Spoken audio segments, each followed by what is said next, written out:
Rupdia শহীদচিত্রী degree কলেজে সমাজবিজ্ঞান বিভাগ কর্তৃক আয়োজিত আজকের এই ভার্চুয়াল ক্লাসে আমি শামিমা নাজনীন, সহকারী অধ্যাপক এবং বিভাগীয় প্রধান।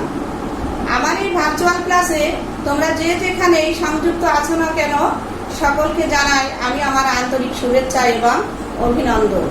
আশা করছি তোমরা সকলেই ভালো আছো এবং ভালো থেকে আজকের আমার এই ক্লাসটাতে শুরু থেকে শেষ পর্যন্ত সংযুক্ত থাকবে ধৈর্য সহকারে। আর আমিও সুস্থ আছি বলে তোমাদের ক্লাস নেওয়ার জন্য রুটিন অনুযায়ী হাজির হয়ে গেছি। শিক্ষার্থীরা, আজকে আমি যে বিষয়টি নিয়ে তোমাদের সঙ্গে আলোচনা করব সেই বিষয়টি হলো তোমাদের সমাজবিজ্ঞানের প্রথম পত্রের একাদশ অধ্যায়ে সোশ্যাল চেঞ্জ। কি বলছি আমি? Social change. আমি একটু লিখছি, তোমরা একটু দেখো। SOCIAL social change, CHANGE change, social change বা সামাজিক। আমি লিখছি, তোমরা একটু আমার সঙ্গে সঙ্গে লেখো এবং দেখো। সামাজিক পরিবর্তন। তাহলে সোশ্যাল চেঞ্জ ইংরেজি শব্দটির বাংলা হচ্ছে সামাজিক পরিবর্তন। এটা হচ্ছে প্রথম পত্রে একাদশ অধ্যায়। মনে থাকবে শিক্ষার্থীরা?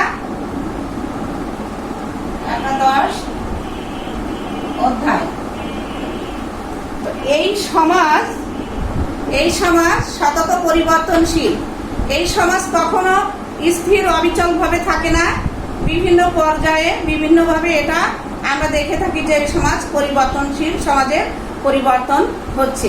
মানুষের শিক্ষা চাহিদা এবং তথ্য ও প্রযুক্তির প্রভাবে এই সমাজ দ্রুত পরিবর্তনশীল হচ্ছে এবং পরিবর্তন হয়ে তার রূপ সে মাঝে মধ্যে বদলে নিচ্ছে, কখনো স্থায়ীভাবে কখনো অস্থায়ীভাবে। এই সকল সামাজিক পরিবর্তনকে নিয়ে সমাজবিজ্ঞানীদের অত্যন্ত তারা চিন্তাশীল এবং তাদের আগ্রহ অফুরন্ত। বিভিন্ন সময়ে বিভিন্ন পর্যায়ে সমাজবিজ্ঞানীরা এই সামাজিক পরিবর্তনকে বিভিন্নভাবে ব্যাখ্যা করার জন্য সচেষ্ট হয়েছেন। তাহলে আসো আমরা এখন সামাজিক পরিবর্তনের কিছু সংজ্ঞা নিয়ে আলোচনা করি। প্রথমেই আমি আসি ম্যাকাইভারের একটি সংজ্ঞা নিয়ে। সংজ্ঞাটি হচ্ছে, সামাজিক পরিবর্তন হচ্ছে সামাজিক সম্পর্কের পরিবর্তন। এখানে ম্যাকাইভার বিভিন্ন মানুষের সঙ্গে মানুষের এবং মানুষের সাথে সমাজের যে পরিবর্তনগুলো হয় তাদের সেই পরিবর্তনের কথা এখানে তিনি ব্যক্ত করেছেন। এখানে ব্যক্তির সামাজিক যে পরিবর্তন, ব্যক্তির সাথে ব্যক্তির যে সম্পর্কের পরিবর্তন, ব্যক্তির সাথে প্রতিষ্ঠানের যে সম্পর্কের পরিবর্তন, সেই পরিবর্তনের উপরে তিনি গুরুত্ব আরোপ করেছেন। অর্থাৎ তিনি সামাজিক পরিবর্তনকে ব্যক্তির নিজের পরিবর্তনের সঙ্গে তিনি যোগসূত্র খুঁজে পেয়েছেন। এখানে তিনি সামাজিক পরিবর্তনকে ব্যক্তির সম্পর্কের পরিবর্তনকে বেশি আগ্রহ প্রকাশ করেছেন দেখতে। টিবি বটমর বলেছেন, এখন দেখো টিবি বটমরের একটি সংজ্ঞা আমরা দেখি। টিবি বটমর বলেছেন সামাজিক পরিবর্তন হচ্ছে সমাজ কাঠামোর মধ্যকার পরিবর্তন। এখানে তিনি সমাজের যে কাঠামো, সেই কাঠামোর মধ্যকার যে পরিবর্তন, সেই পরিবর্তনের উপরে গুরুত্ব আরোপ করেছেন। অর্থাৎ তিনি যাবতীয় সামাজিক পরিবর্তনকে সমাজের কাঠামোর পরিবর্তনের সাথে যোগসূত্র তিনি খুঁজে পেয়েছেন, অর্থাৎ কাঠামোর পরিবর্তনের উপরে তিনি গুরুত্ব আরোপ করেছেন। শিক্ষার্থীরা, এবার আসো মরিস জিন্সবার্গের একটি সংজ্ঞা আমি এখন তোমাদেরকে শোনাই। সংজ্ঞাটি ঠিকই এই বটমর সংজ্ঞার মতোই প্রায়, তাহলে তারপরেও মৌলিক কিছু পার্থক্য অবশ্যই আছে। মরিস জিন্সবার্গ বলেছেন যে সমাজের কাঠামোর পরিবর্তনই হলো সামাজিক পরিবর্তন। এখানেও তিনি সমাজের কাঠামোর উপরে গুরুত্ব আরোপ করেছেন। শুধু তাই নয়, তিনি এই সংজ্ঞার সঙ্গে আরেকটু সংজ্ঞাটিকে বিশ্লেষণ করতে আত্মপ্রত্যয়ী হয়েছেন। সেই সংজ্ঞার বিশ্লেষণ করতে গিয়ে উনি কিছু বৈশিষ্ট্যের কথা উল্লেখ করেছেন, যে বৈশিষ্ট্যগুলি সামাজিক পরিবর্তনের জন্য অনেকখানি দায়ী। আসো শিক্ষার্থীরা, আমরা তাহলে সেই বৈশিষ্ট্যগুলি একটু দেখি। চলো যাই তাহলে বৈশিষ্ট্যগুলো একটু দেখি। আমি বোর্ডে লিখছি, তোমরা নিজেরাও লিখে নিবে এবং আমার সঙ্গে সঙ্গে একটু মনে মনে পড়বে। ফার্স্ট হচ্ছে মানুষের জীবন প্রণালীর পরিবর্তন। আমি একটু লিখছি, তোমরা একটু খেয়াল করবে। প্রথমটি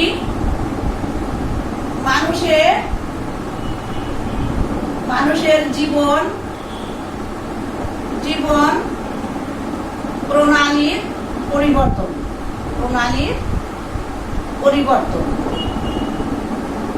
এখানে একটু খেয়াল করো শিক্ষার্থীরা, যে সামাজিক পরিবর্তন হতে গেলে অবশ্যই মানুষের সেই পরিবর্তনটা হবে তার জীবন প্রণালীর সামগ্রিক পরিবর্তন। এটি ছিল একটি বৈশিষ্ট্য। আমরা এবার দ্বিতীয় বৈশিষ্ট্যে আসি। দ্বিতীয় বৈশিষ্ট্যটা হচ্ছে প্রতিষ্ঠান এবং সংস্থার ক্রিয়াগত পরিবর্তন। একটু লিখছি, তোমরা একটু লিখছি, প্রতিষ্ঠান এবং আমার সঙ্গে সঙ্গে বলবে তোমরা, প্রতিষ্ঠান এবং সংস্থার ক্রিয়াগত পরিবর্তন। আমি কি বলছি আমার সঙ্গে সঙ্গে একটু বলো, প্রতিষ্ঠান এবং সংস্থার ক্রিয়াগত পরিবর্তন। প্রথম তোমরা একটু খেয়াল করবে বৈশিষ্ট্যগুলি, যে প্রথমটি ছিল মানুষের জীবন প্রণালীর পরিবর্তন, অর্থাৎ মানুষ তার জীবনযাত্রা কিভাবে নির্বাহ করে সেই গোটা জীবনযাত্রার প্রণালীর পরিবর্তনকে বলা হচ্ছে সামাজিক পরিবর্তন। এরপরে বলা হচ্ছে প্রতিষ্ঠান ও সংস্থার ক্রিয়াগত পরিবর্তন, অর্থাৎ সামাজিক পরিবর্তনকে আমরা তখনই সামাজিক পরিবর্তন বলবো যখন সেই পরিবর্তনটি প্রতিষ্ঠান ও সংস্থার ক্রিয়াগত পরিবর্তনের সূচনা করে। এরপরে হচ্ছে 3 নম্বর। কয় নম্বর বলছি আমি? 3 নম্বর। 3 নম্বর হচ্ছে উৎপাদন পদ্ধতির পরিবর্তন। আমি একটু লিখছি, তোমরা একটু লিখবে। 3 নম্বর হচ্ছে উৎপাদন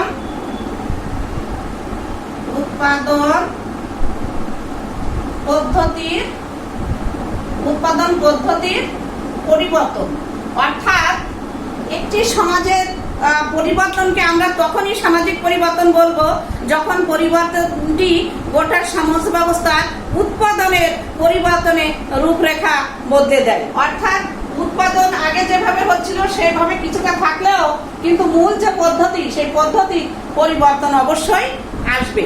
আমরা যদি আমাদের সমাজের দিকে দৃষ্টি দিই তাহলে দেখব বিভিন্ন চাষাবাদের পাশাপাশি বনজ এবং ফলজ উৎপাদন বৃদ্ধি পেয়েছে এবং বৈদেশিক যে ফল ফলাদি যেমন ড্রাগন, মাল্টা, হ্যাঁ, এরকম আরো অনেক ফলের কথা এখানে উল্লেখ করা যায়, যেগুলি একসময় আমাদের দেশে ছিল না, কিন্তু এখন সেই উৎপাদন পদ্ধতিতে আমূল পরিবর্তন সূচিত হয়েছে।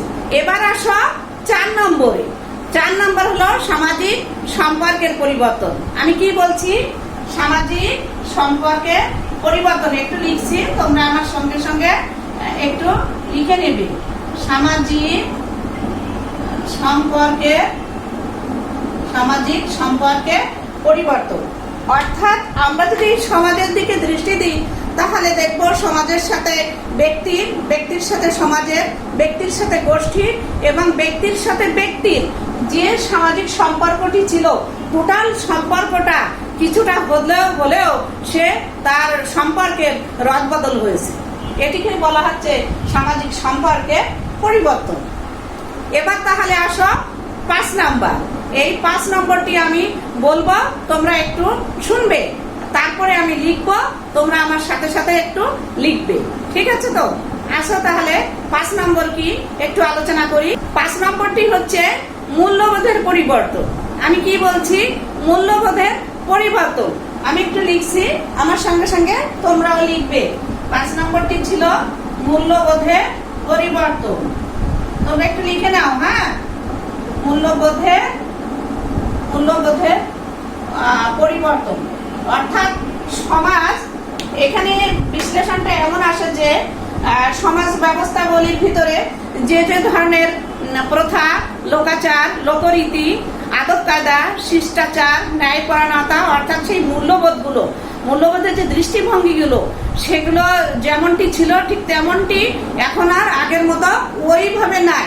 একটু হলেও যেন সেই মূল্যবোধের পরিবর্তন সমাজে আসে। তো এই ধরনের যদি কোনো সমাজে মূল্যবোধের গোটা সমাজ ব্যবস্থার ভিতরে মূল্যবোধের কিছুটা হলেও পরিবর্তন দেখা যায়, তবেই তাকে সামাজিক পরিবর্তন বলা যাবে। এবং সামাজিক মূল্যবোধের পরিবর্তন আমরা যখনই খেয়াল করব যে কোনো সমাজের সামাজিক মূল্যবোধ হচ্ছে, তাহলে বুঝতে হবে ওই সমাজে অবশ্যই সামাজিক পরিবর্তন সূচিত হয়েছে।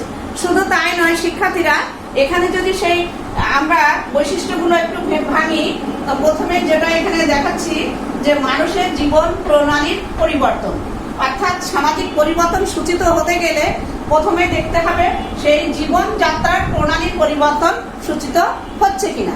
নেক্সট সেটা হচ্ছে প্রতিষ্ঠান ও সংস্থা, অর্থাৎ আমাদের এই সমাজে অবস্থিত বিভিন্ন ধরনের প্রতিষ্ঠান এবং বিভিন্ন ধরনের সংস্থা, সেই প্রতিষ্ঠান এবং সংস্থাগুলোর ক্রিয়াগত পরিবর্তন সূচিত হয়েছে কিনা। নেক্সট হলো উৎপাদন পদ্ধতির পরিবর্তন। এটি তো আমি বিশদভাবে আলোচনা করেছি, ওই যে ড্রাগন চাষ, মাল্টা চাষ সংযুক্ত হয়েছে। হ্যাঁ, ঠিক এইগুলির কথা এখানে এইভাবে বলা হচ্ছে। উৎপাদন পদ্ধতিটা মূলত সেই পদ্ধতির যে পরিবর্তন, এই পরিবর্তন ব্যক্তিগতভাবেও হয়েছে এবং প্রযুক্তিগতভাবেও এই উৎপাদন পদ্ধতির মূল পটরেখা পরিবর্তন হয়েছে। এরপরে হচ্ছে সামাজিক সম্পর্কের পরিবর্তন, অর্থাৎ ব্যক্তির সাথে ব্যক্তির সামাজিক সম্পর্কের পরিবর্তন। আর সবশেষে আসছে মূল্যবোধের পরিবর্তন। এই গোটা ব্যবস্থাগুলো যখন কোনো সমাজের ভিতরে দেখা যাবে, তাহলে বুঝতে হবে যে ওই সমাজে অবশ্যই সামাজিক পরিবর্তন সূচিত হয়েছে বা সোশ্যাল চেঞ্জটি এসে গেছে। এখন আসো আমরা আরো কিছু শিখবো ধাপে ধাপে। তাহলে এগুলো আমি এখন মুছে দিচ্ছি, তোমরা নিশ্চয়ই এটা লিখে নিয়েছো। আমি এটি মুছে দিচ্ছি, তোমরা লিখে নিয়েছো, তোমরা সেগুলি বাড়িতে ভালো করে দেখবা।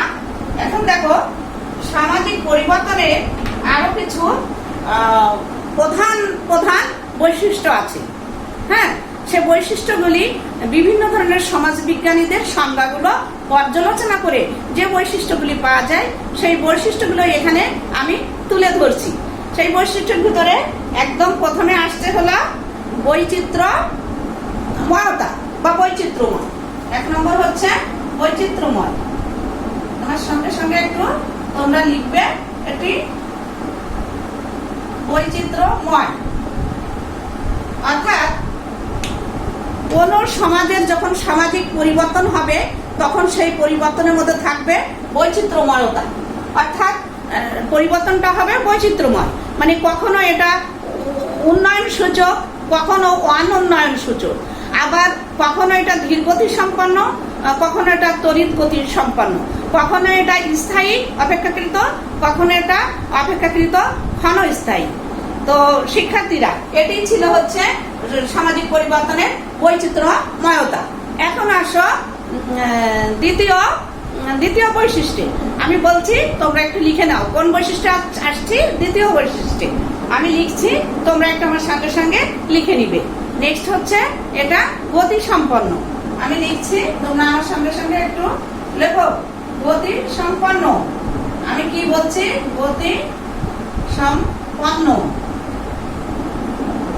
অর্থাৎ এই পরিবর্তনটি আপেক্ষিকভাবে গতি সম্পন্ন, অর্থাৎ এর গতিটা অপেক্ষাকৃত ধীর গতি হতে পারে, আবার অপেক্ষাকৃত অনেক দ্রুত গতি সম্পন্ন হতে পারে। তবে সাধারণত এই পরিবর্তনটি সরল থেকে জটিলের দিকে ধাপিত হয় এই পরিবর্তনটি, এবং এই পরিবর্তনটি, এই গতিটি এমন হতে পারে যে অনেক আকর্ষিত হতে পারে। যেমন বিভিন্ন ধরনের আন্দোলন, বিপ্লব, বিশ্বযুদ্ধ এর প্রকৃষ্ট উদাহরণ। নিরবচ্ছিন্নতা, আমি একটু লিখছি, তোমরা আমার সঙ্গে সঙ্গে লিখবে। 3 নম্বর হচ্ছে নিরবচ্ছিন্নতা।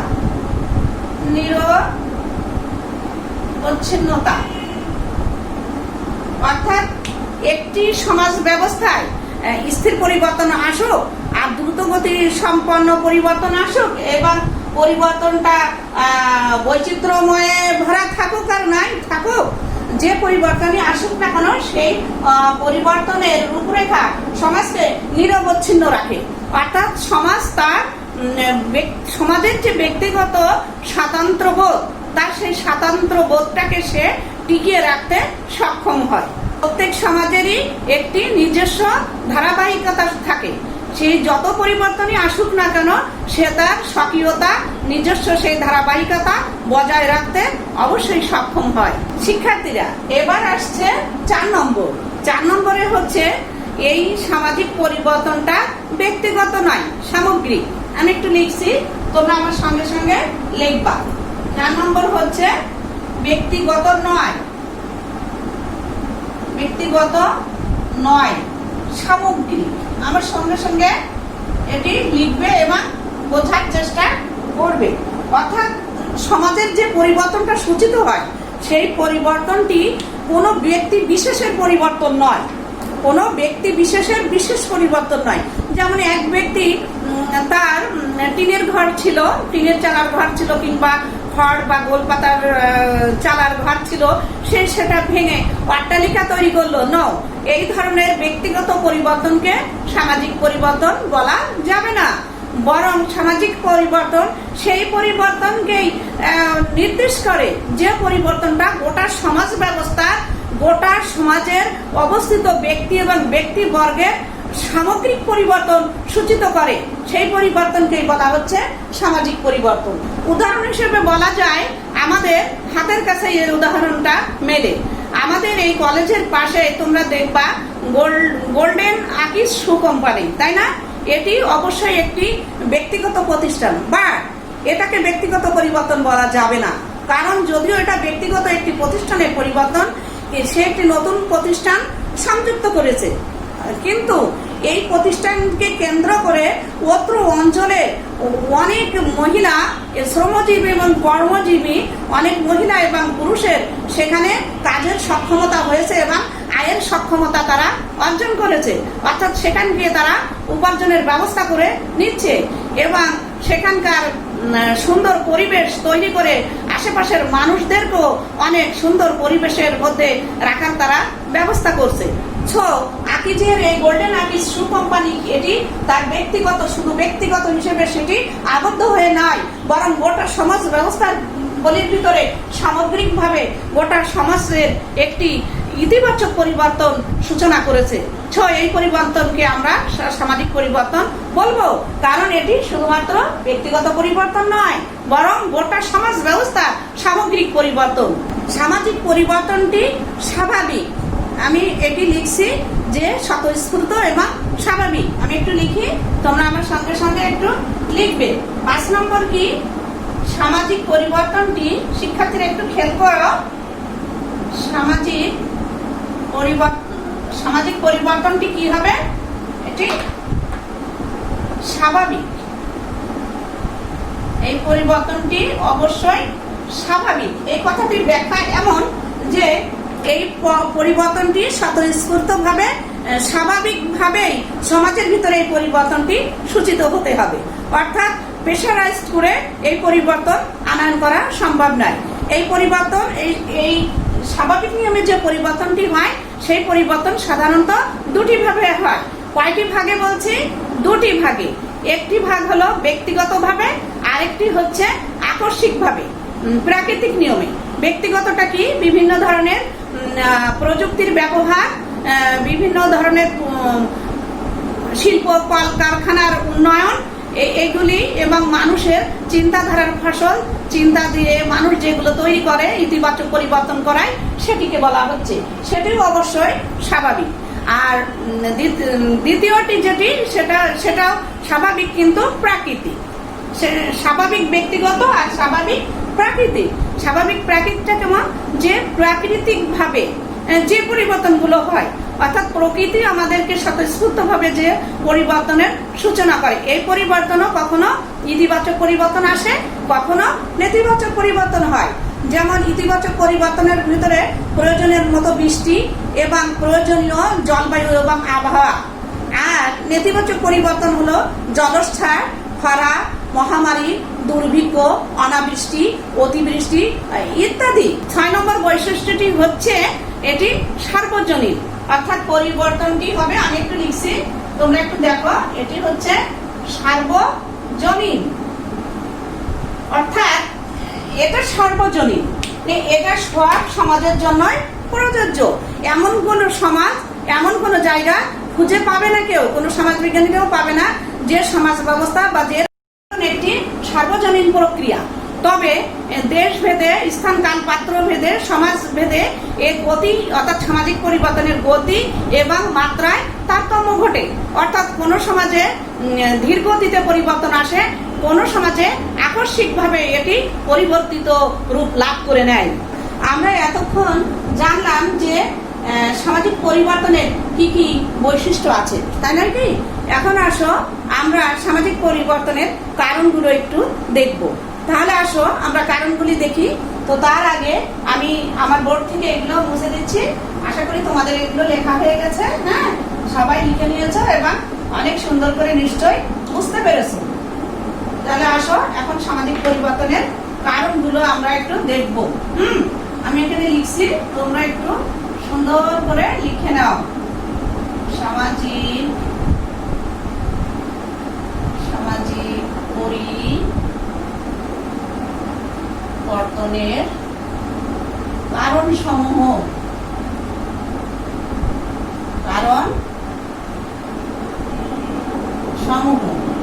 এক নাম্বার, হ্যাঁ, প্রথমে এক নম্বরে আমরা দেখি কি আছে।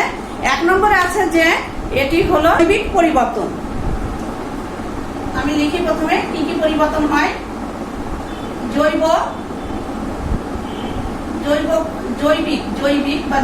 জৈবিক পরিবর্তন। সামাজিক পরিবর্তনের অন্যতম সূত্র হিসেবে জৈবিক পরিবর্তনের একটি সূচক হিসেবে এটি ধরা হয়। অর্থাৎ যে সমাজে জনসংখ্যার ঘনত্ব এবং আয়তন বেশি, সে সমাজে একরকম সামাজিক পরিবর্তন হয়, এবং যে সমাজে সামাজিক জনসংখ্যার ঘনত্ব বেশি বা কম, আয়তন কম, সেখানে আবার আরেক রকম পরিবর্তন সূচিত হয়। মোট কথা সামাজিক পরিবর্তনের অন্যতম সূচক হলো জৈবিক পরিবর্তন। দ্বিতীয়টি হচ্ছে প্রযুক্তিগত পরিবর্তন। আমি একটু লিখছি, তোমরা আমার সঙ্গে সঙ্গে লেখো। দ্বিতীয়টি হচ্ছে প্রযুক্তিগত পরিবর্তন। প্রযুক্তিগত পরিবর্তন। শিক্ষার্থীরা একটু খেয়াল করো, প্রথমটি ছিল জৈবিক পরিবর্তন আর দ্বিতীয়টি হচ্ছে প্রযুক্তিগত পরিবর্তন। নামটি শুনেই তোমরা নিশ্চয়ই বুঝছো যে এটা বিভিন্ন ধরনের প্রযুক্তির আবির্ভাব, প্রযুক্তির আবিষ্কার এবং তার ব্যবহারের ফলে আমাদের সমাজ ব্যবস্থাগুলির মধ্যে যে আমূল পরিবর্তন হয়, সেই পরিবর্তনটাকে এখানে বলা হচ্ছে প্রযুক্তিগত পরিবর্তন।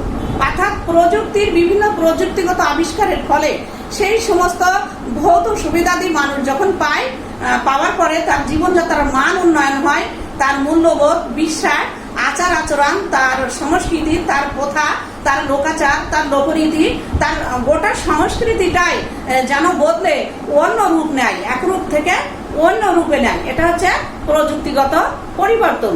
যেমন উদাহরণ হিসেবে বলা যায় যে মানুষ আগে গরম লাগলে হাত পাখা দিয়ে, এরকম তালের পাখা দিয়ে বাতাস খেত, আর এখন প্রযুক্তিগত পরিবর্তনের ফলে মানুষ ঘরে সুইচ অন করে, আর কি হয়, রিমোটের সুইচ অন করার সঙ্গে সঙ্গে আমাদের কি হয়, এসির বাতাসে শরীরকে আমরা ঠান্ডা করে নিতে পারি। তো এইগুলি ছিল প্রযুক্তিগত পরিবর্তন। তারপরে আগে মানুষ এক জায়গা থেকে আর এক জায়গায় যেত ঘোড়ার গাড়ি, গরুর গাড়িতে করে। এখন প্রযুক্তিগত পরিবর্তনের ফলে মোটর যানের ব্যবহার প্রচুর পরিমাণে দেখা যায়। শিক্ষার্থীরা 3 নম্বরে আসছে জনসংখ্যা পরিবর্তন। একটু দেখো, সামাজিক পরিবর্তন মানে হচ্ছে জনসংখ্যারও পরিবর্তন। একটু খেয়াল করো তোমরা, জনসংখ্যা পরিবর্তন অর্থাৎ এক দেশে বা কোনো অঞ্চলে যে পরিমাণ জনসংখ্যা ছিল, সেই জনসংখ্যা বৃদ্ধিকেও বোঝায়। অনুরূপভাবে কোনো অঞ্চল বা কোনো দেশের জনসংখ্যাকে হ্রাসকেও বোঝানো হয়। অর্থাৎ এর জনসংখ্যার আয়তন, ঘনত্ব, এটা হ্রাস বৃদ্ধির উপরে সামাজিক পরিবর্তন বহু অংশে নির্ভর করে। যেমন দেখা যায় জনসংখ্যা হ্রাসের ভিতরে যদি যুবক যুবতীদের বেশি বৃদ্ধি দেখা যায়, তাহলে সেই সমাজের মূল্যবোধে এক ব্যাপক পরিবর্তন সূচিত হয়।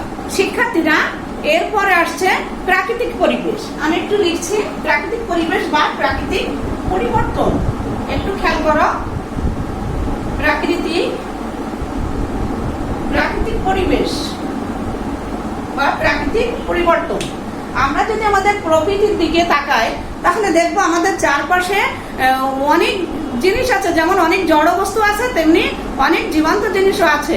সবকিছু মিলেই হচ্ছে আমাদের প্রাকৃতিক পরিবেশ। এই প্রাকৃতিক পরিবেশের পরিবর্তন অবশ্যই আমরা লক্ষ্য করে থাকি, যেমন বন্যা, জলোচ্ছ্বাস, খরা, মহামারী, বিভিন্ন ধরনের দুর্যোগ আমাদের বয়ে আনে এবং এই দুর্যোগের কারণে অনেক কষ্ট পোহাতে হয় মানুষকে। উদাহরণ হিসেবে বলা যায় যে প্রাকৃতিক পরিবেশের কারণে, প্রাকৃতিক দুর্যোগের কারণে নদীর তীরবর্তী অঞ্চলের মানুষদেরকে অনেক কষ্ট সহ্য করতে হয়, কারণ জলোচ্ছ্বাস এবং ঘূর্ণিঝড়ে তারা প্রতি বছরই অনেক কষ্টে দিন যাপন করে। উদাহরণ হিসেবে সিডরের প্রকোপ এখানে উল্লেখযোগ্য। শিক্ষার্থীরা, এরপরে আসছে 5 নম্বর, মহামনীষীদের জীবন। মহামনীষীদের জীবন আমি একটু লিখি, মহামনীষীদের জীবন, অর্থাৎ সামাজিক পরিবর্তনের জন্য যেমন মহামনীষীদের জীবনী এখানে উল্লেখযোগ্য। যেমন এক এক সময় এক একজন মহামনীষীর জন্মগ্রহণ এবং আবির্ভাবের ফলে এই সমাজে ব্যাপক পরিবর্তন সাধিত হয়, আমরা অবশ্যই ইতিহাস থেকে তা লক্ষ্য করে থাকি।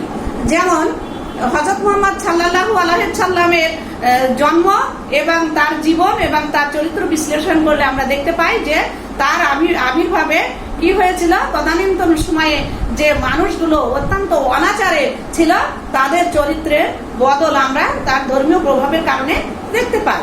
অনুরূপভাবে আমরা এখানে উল্লেখ করতে পারি যেমন ক্যারিসমেটিক ব্যক্তিত্ব শেখ মুজিবুর রহমানের নাম এখানে উল্লেখযোগ্য। যেমন তার ব্যাপক প্রচেষ্টার ফলে বাংলাদেশ নামে আলাদা একটি ভূখণ্ডের জন্ম নিয়েছে। এরপরে আসছে রাজা রামমোহন রায়, ঈশ্বরচন্দ্র বিদ্যাসাগর আর হাজী মোহাম্মদ মহসিনের দানশীলতা, এনাদের চরিত্র এবং বিভিন্ন ধরনের সাহিত্যিকদের লেখনী সবকিছু এই সমাজ ব্যবস্থার প্রেক্ষাপটকে ব্যাপক পরিবর্তনের সূচনা করে।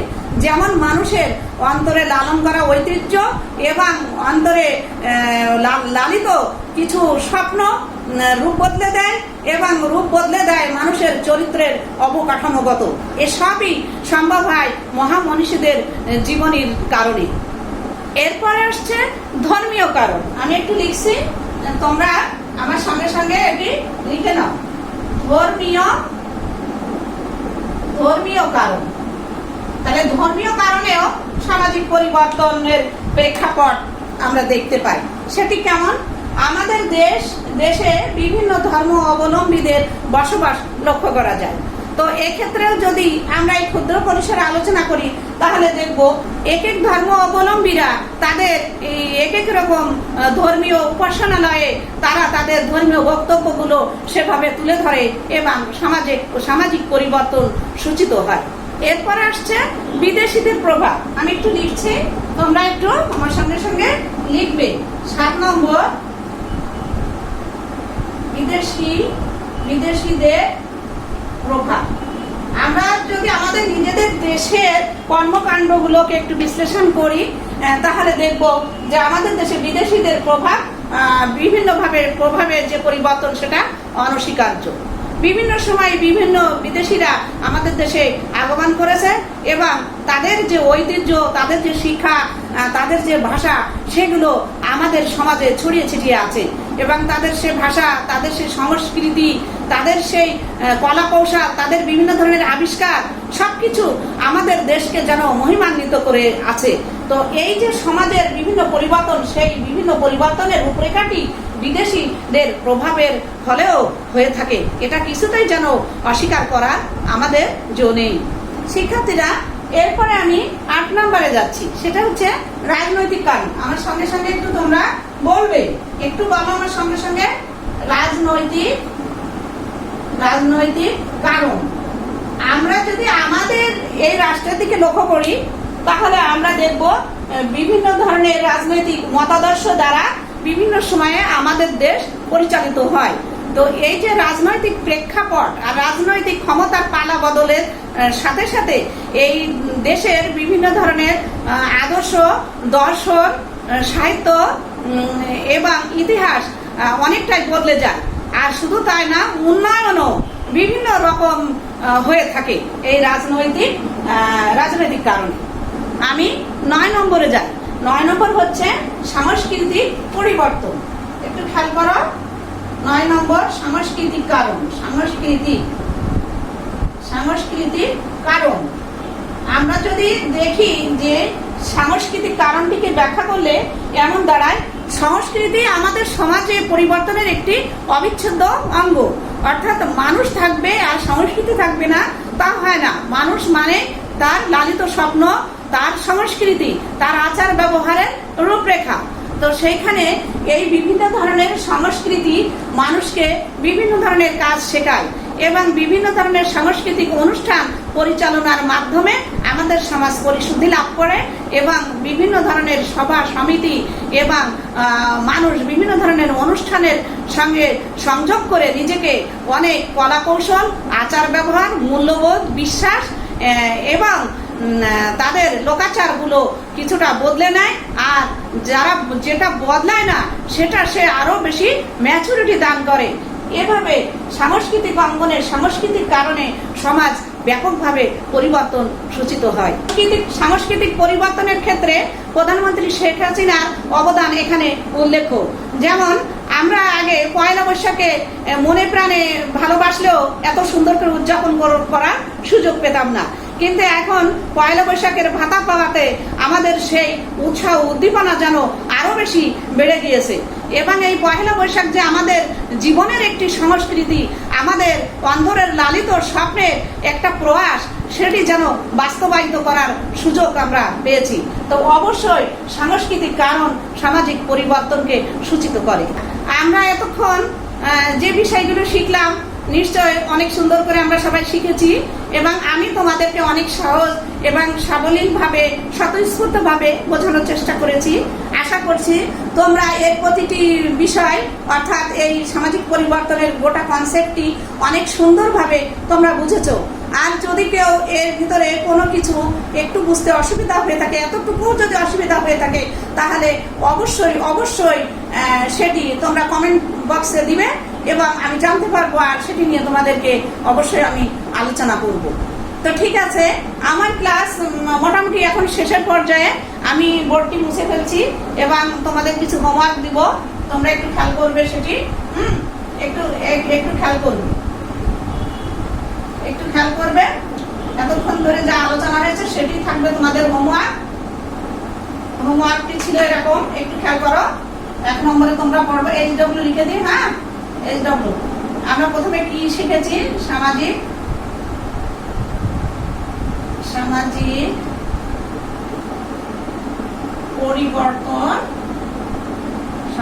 পরিবর্তন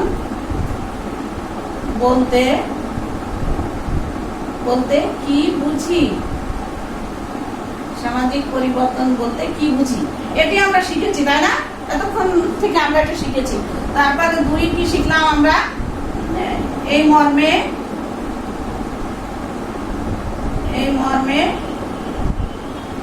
বিভিন্ন সমাজ বিজ্ঞানীদের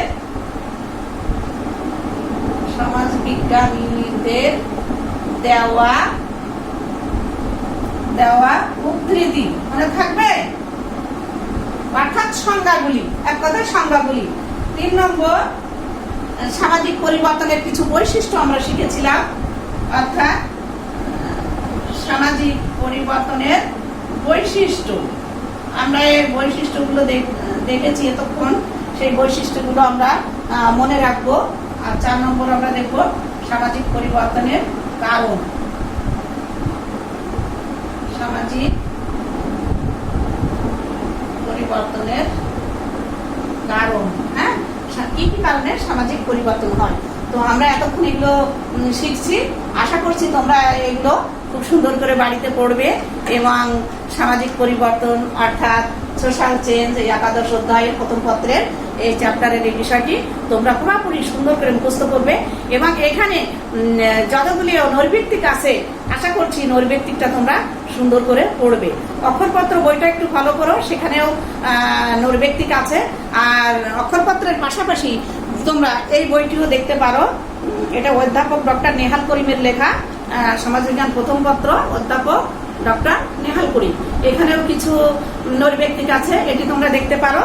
আর এ বাদে তোমরা বঙ্গপ্রকাশের সমাজবিজ্ঞান এই বইটিও ফলো করতে পারো, এখানেও কিছু নৈর্ব্যক্তিক আছে। আর মেনলি তোমরা যেটি টোটাল জিনিসটা বেসিক কনসেপ্টটা ক্লিয়ার করার জন্য তোমরা অবশ্যই তোমরা পড়বে সেটা হচ্ছে অক্ষরপত্র। তো ঠিক আছে শিক্ষার্থীরা, এতক্ষণ ধৈর্য ধরে আমার এই ক্লাসটি ফলো করার জন্য তোমাদের সকলকে জানাচ্ছি আমার আন্তরিক অভিনন্দন এবং মোবারকবাদ। এবং এই সাথে আমি আজকের ক্লাসের সমাপ্তি ঘোষণা করছি।